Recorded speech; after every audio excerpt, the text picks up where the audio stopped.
은행에서 큰돈 찾을 때 혹시 생활비라고 하셨다면 국세청에서 10년치 통장을 통째로 틀리고 세금 폭탄을 맞을 수 있습니다.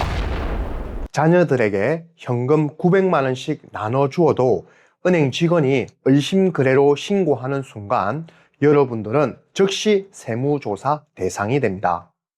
더 무서운 점은 현금의 사용처를 입증하지 못하면 원래 내야 할 증여세에 신고를 안 한 벌칙인 가산세까지 더해져 수천만 원의 세금 폭탄을 맞게 된다는 사실입니다.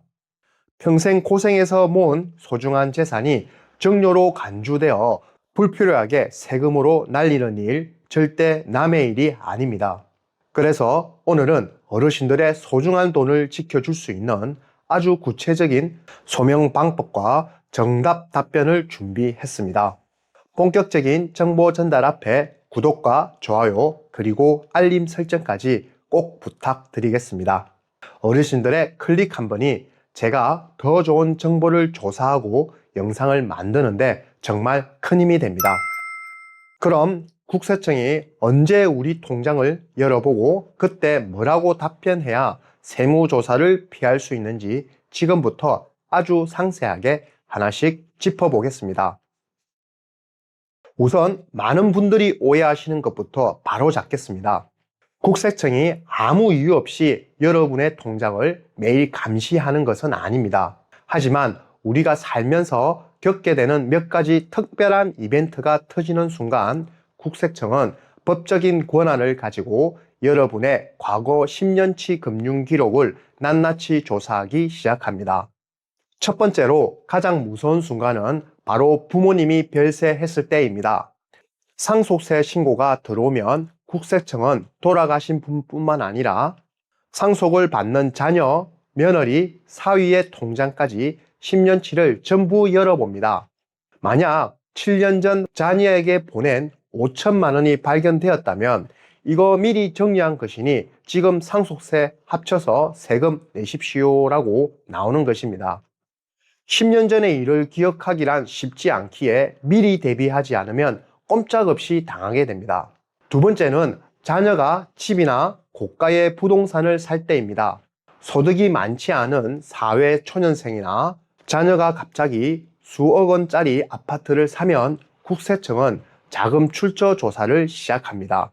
자녀의 월급으로는 도저히 살 수 없는 집인데 돈이 어디서 났는지 추적하다 보면 결국 부모님이 계좌 이체해준 내역이 드러나게 되고 이는 곧 증여세 부과로 이어집니다. 세 번째는 고액 현금 거래 보고 제도입니다. 동일한 은행에서 하루에 1,000만 원 이상 현금을 입금하거나 출금하면 금융정보분석원 FIU에 자동으로 기록이 남습니다. 또한 금액이 1,000만 원이 안 되더라도 은행 직원이 보기에 이 사람 세금 피하려고 일부러 나눠 뽑네라고 의심이 들면 의심거래 보고 STR을 올리게 됩니다. 이것이 세무조사의 결정적인 이유가 됩니다. 네 번째는 부모님이 운영하는 사업장에 세무조사가 나왔을 때입니다. 사업자금의 흐름을 쫓다 보면 자연스럽게 가족 계좌까지 조사가 확대될 수밖에 없습니다. 가족끼리 돈이 오갔을 때 국세청의 기본 입장은 무엇일까요? 국세청은 무조건 공짜로 준 증여라고 생각합니다. 우리가 이건 잠깐 빌려준 것입니다. 혹은 생활비로 보낸 것입니다. 라고 아무리 주장해도 객관적인 증거가 없다면 절대 믿어주지 않습니다. 여기서 가장 무서운 점은 증여가 아니라는 사실을 납세자인 우리가 직접 증명해야 한다는 것입니다. 만약 10년 전 기록에 대해 제대로 된 메모나 영수증을 보여주지 못한다면 억울하더라도 증여세와 가산세를 모두 내어야 합니다. 그렇다면 어떻게 대비해야 할까요? 오늘부터 계좌 이체하실 때 메모 남기는 습관을 반드시 들여야 합니다.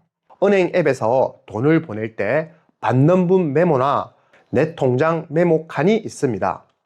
여기를 비워두지 마시고 내용을 기재합니다.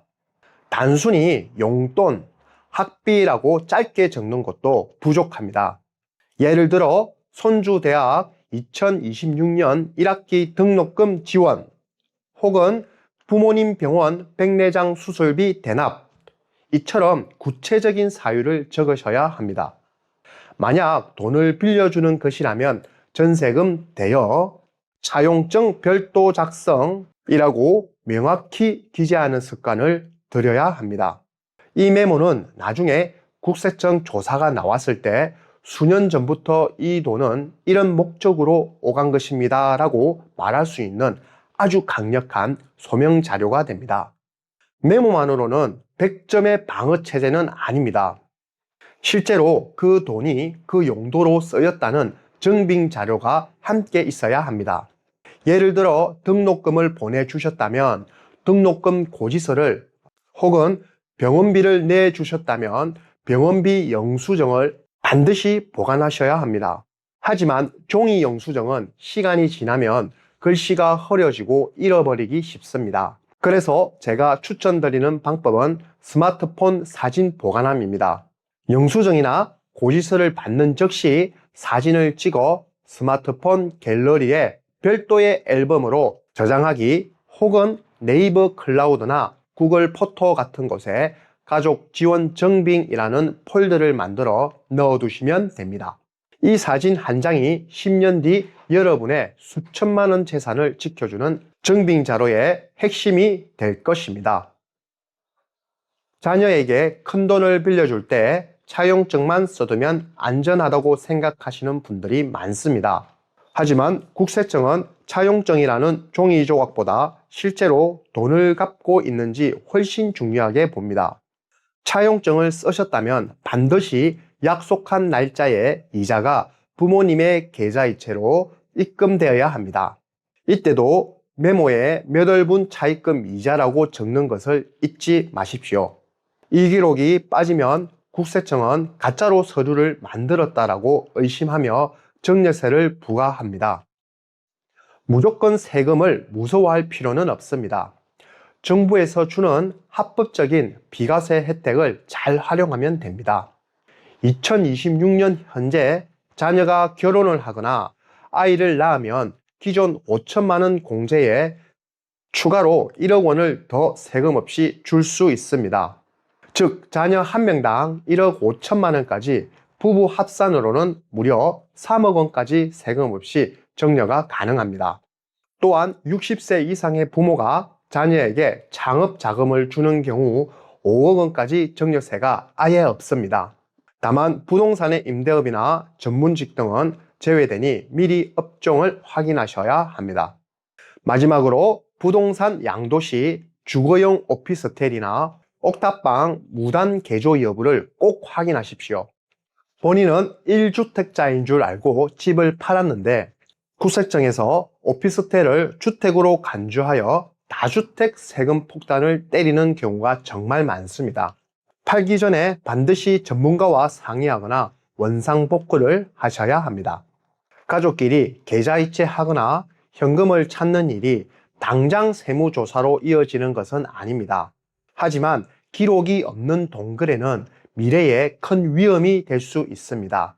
오늘 알려드린 메모 남기기, 영수증 사진 찍기, 실제 이자 주고받기, 이 세 가지만 실천하셔도 여러분의 소중한 재산을 불필요하게 세금으로 낭비하실 필요가 없습니다.